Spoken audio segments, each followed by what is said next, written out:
It's Thursday, August 14th, and we're continuing with our energy sector focus. So let's take a quick look at our energy companies in the S&P 500.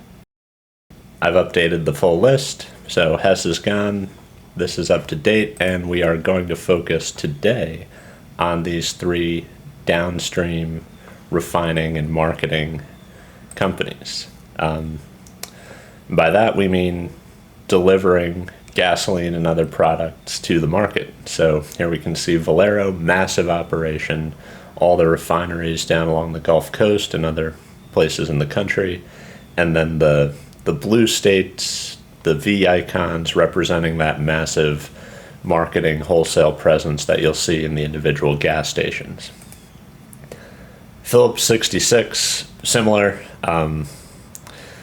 Lots of that downstream, lots of marketing, but also massive refining capability. Again, concentrated there in the Gulf Coast region. Also the midstream assets you can see here in the center of the country. And finally, Marathon. This map is directly from their 10K annual report to the SEC, also showing a massive midstream operation and also a major coastal water supplied terminal presence.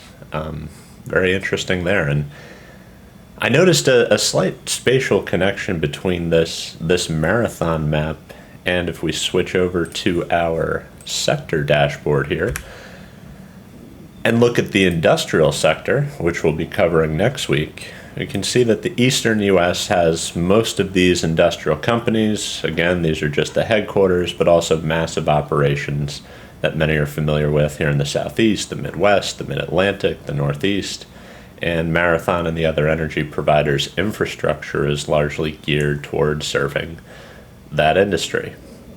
Pretty straightforward, but always interesting to look at these sectors and the spatial patterns associated with them. So getting into the market update for yesterday, Wednesday, August 13th, our energy sector is mostly up on the day with the exception of GE Vernova and Vistra, the power generation company.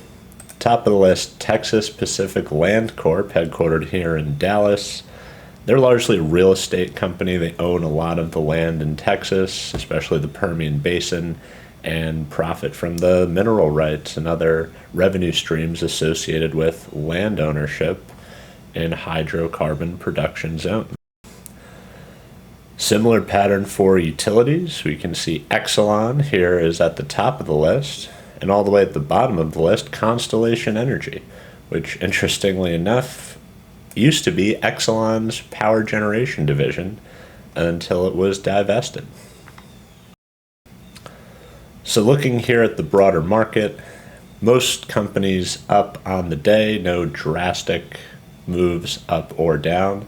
The biggest gainer, Warner Brothers Discovery, again located here in Manhattan, as so many of these companies are, and they're up on the day due to a powerful combination of better than expected Q2 results, macroeconomic tailwinds, and renewed investor confidence in management direction, all of which reflected the strong trading activity yesterday that outpaced the broader market gains.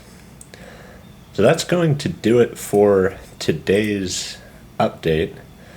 I'm traveling tomorrow, so no video tomorrow morning. I'm going to do it on Saturday morning, and the focus is going to be on Vistra Corp and a bit of a historical look at that stock's performance because it was the best performing stock in the index last year, and it followed NVIDIA's incredible gains as part of that AI excitement and hype that's really rocked the market over the past couple of years. So want to give that its due diligence and do a good job with that presentation. So as always, really appreciate your time. No video tomorrow, and I'll see you Saturday morning. Thanks so much.